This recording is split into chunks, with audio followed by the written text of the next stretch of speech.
Kejaksaan Penuntut Umum membacakan tuntutan terhadap Kim Lai di Pengadilan Negeri Jambi dengan menjatuhkan pidana kepada terdakwa Kim Lai dengan pidana 1 tahun 6 bulan di Rutan Jambi dengan barang bukti khas roda.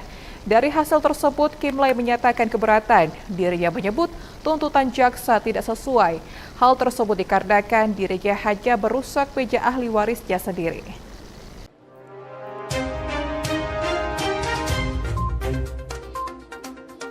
Sidang lanjutan pembacaan tuntutan kejaksaan terkait dugaan penganiayaan yang dilakukan Beni terhadap Edi Gunawan alias Kim Lai di bengkel usaha Jaya milik orang tua Edi Gunawan pada Kamis 19 Oktober 2024 di Pengadilan Negeri Jambi.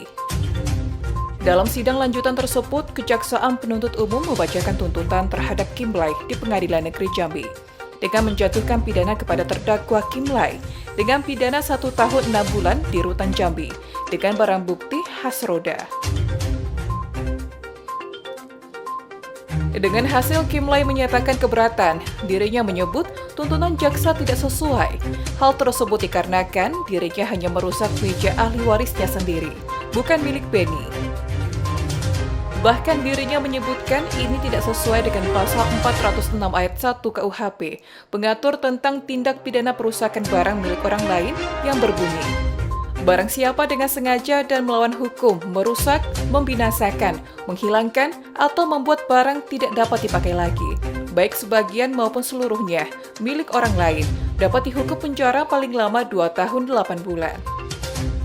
Pidana yang sama juga berlaku bagi pelaku dengan sengaja dan melawan hukum, merusak, membunuh, menghilangkan, atau membuat hewan tidak dapat dipakai lagi, baik sebagian maupun seluruhnya, milik orang lain.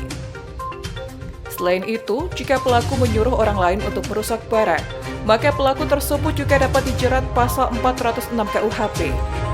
Pelaku yang menyuruh orang lain untuk merusak akan mendapatkan hukuman yang sama dengan pelaku perusakan itu sendiri.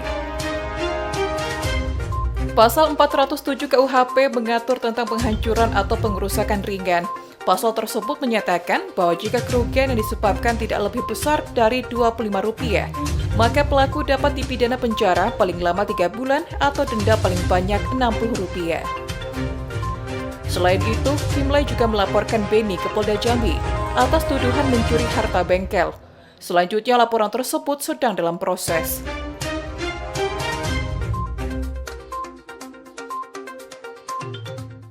Diungkapkan tanggapannya terkait sidang hari ini, Bang?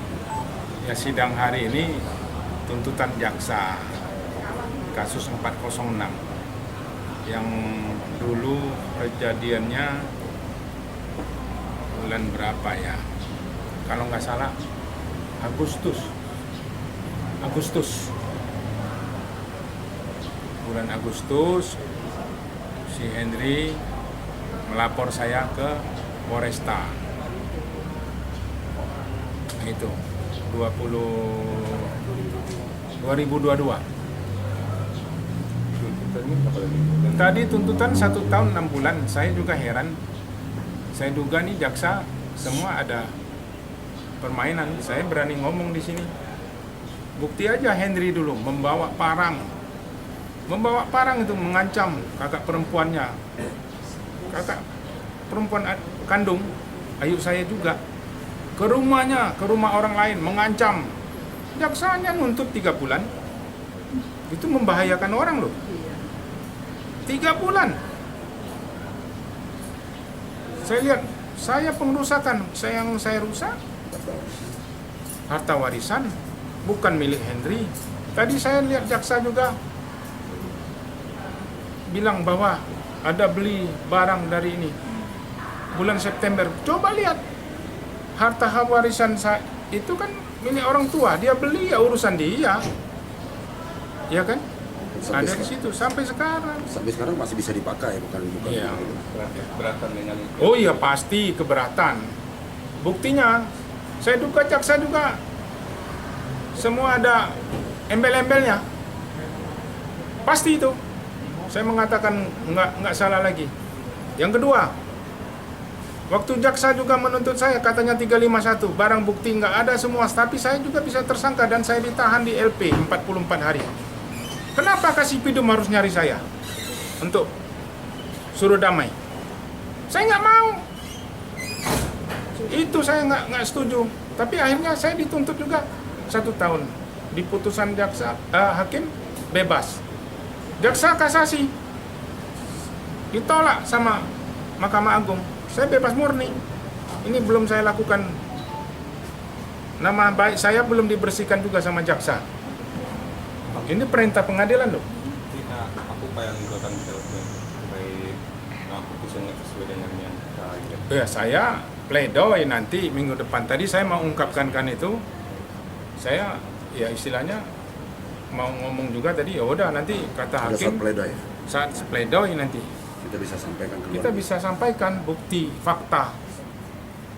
Toh bukan harta Hendri, katanya kok barang bukti diserahkan ke Hendri, bukan orang dia punya.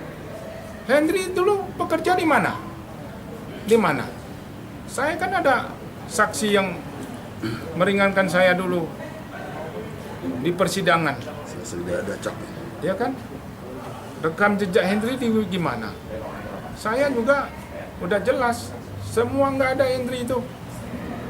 Berarti intinya tuntutan jaksa tidak sesuai dengan Tidak sesuai. 406 coba lihat. Ada nggak? Pernah nggak 406? Saya rasa nggak ada 406.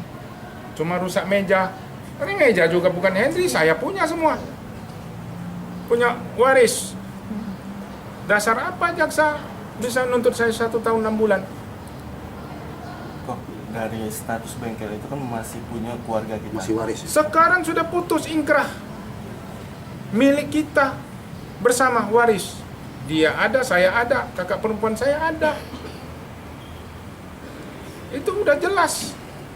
Bukan milik Hendri. Bukan milik dia pribadi. Tapi jangan asumsi dengan surat bengkel yang Izin Dia- panjang. buat yang nggak benar itu ke satu pintu juga sampai hari ini. Kenapa nggak bekukan? Pertama sudah bekukan, terus dihidupkan lagi. Kita keberatan juga. Sampai hari ini saya duga juga ada permainan. Sampai ombudsman disebut-sebut sama orang satu pintu karena ada surat ombudsman. Kenapa sama ombudsman? Kepentingannya apa? Ikut campur masalah kepemilikan. Iya kan? Nah ini. Ya kan banyak. Sekarang ini dia mencuri. Bukan dugaan lagi, dia mencuri harta bengkel. Ada beberapa mesin diproses. Sampai hari ini saya lapor juga ke Polresta nggak mau terima. Nggak mau. Akhirnya saya lapor ke Polda. Ya bersyukur dalam proses lah. Semua dalam proses. Mencuri nih. Ini ada juga nih satu lagi nomor berapa akan disidangkan, ini belum nih jaksanya yang 362 katanya saya mencuri alat berat. Saya mencuri sama, saya juga ditahan juga 22 hari. Diduga dia melaporkan saya mencuri. Nah ini belum disidang, nanti sudah habis ini berlanjut sidang sekali lagi. Jadi laporan kita di Polda itu masih terus berlanjut. Terus berlanjut, kita lihat aja. Sudah dipanggil juga. Ya kan? Nah, tapi jaksa tidak melihat putusan perdata. Semua bengkel itu kan ada sita jaminan. Tapi kenapa nggak lihat dari situ? Masih seolah-olah harta dia. Dasarnya apa? Nggak ada dasarnya. Kalau harta dia saya setuju. Saya merusak barang dia. Tapi putusan perdata udah jelas. Harta waris semua bukan milik dia. Itu yang jelas. Pun ini tahu nih. Ya, untuk mempertegas itu aja. Memang agak Kebetulan ini. ibunya itu kepala sekolah saya SD dulu. Nah, jadi tahu. Dan pernah jadi staf saya, karyawan saya.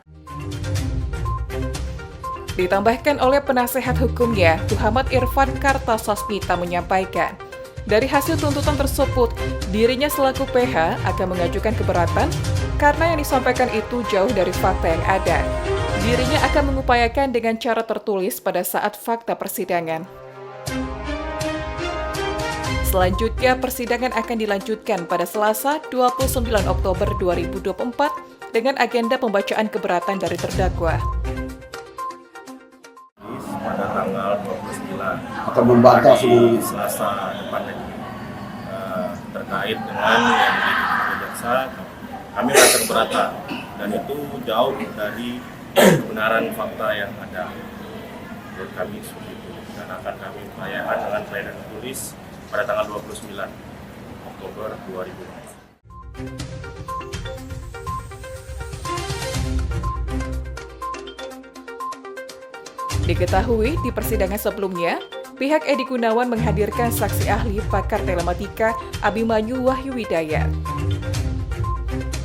di mana dirinya juga menjadi saksi ahli dalam kasus kopi sianida Jessica dan kasus Verdi Sambo beberapa waktu lalu.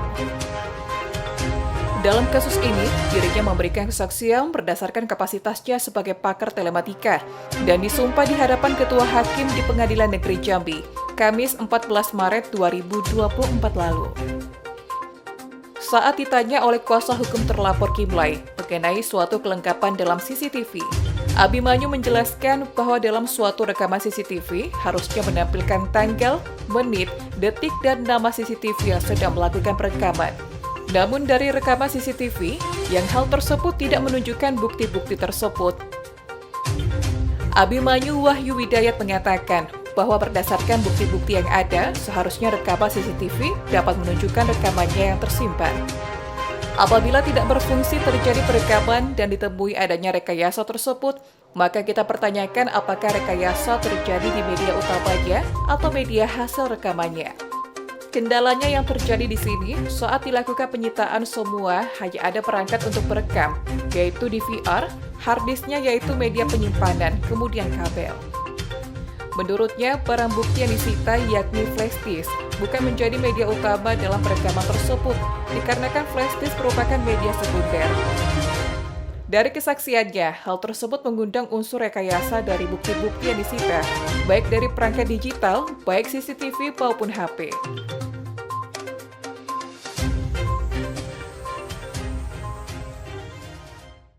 Dan kemudian yang kendalanya yang terjadi pada di sini, kejadiannya setelah ada penyitaan semua, yang disita hanya perangkat untuk perekam, yaitu DVR, kemudian perangkat untuk harddisknya, yaitu media penyimpanan, dan kemudian kabel.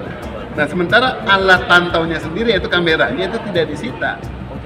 Iya, kalau umpamanya itu tidak disita dan tidak menjadi barang bukti, berarti bagian dari barang bukti keseluruhan, berarti barang bukti tidak lengkap. Nah, kalau itu tidak disita, pertanyaannya, apa yang tampil di CCTV ini adalah hasil rekayasa atau hasil dari kamera?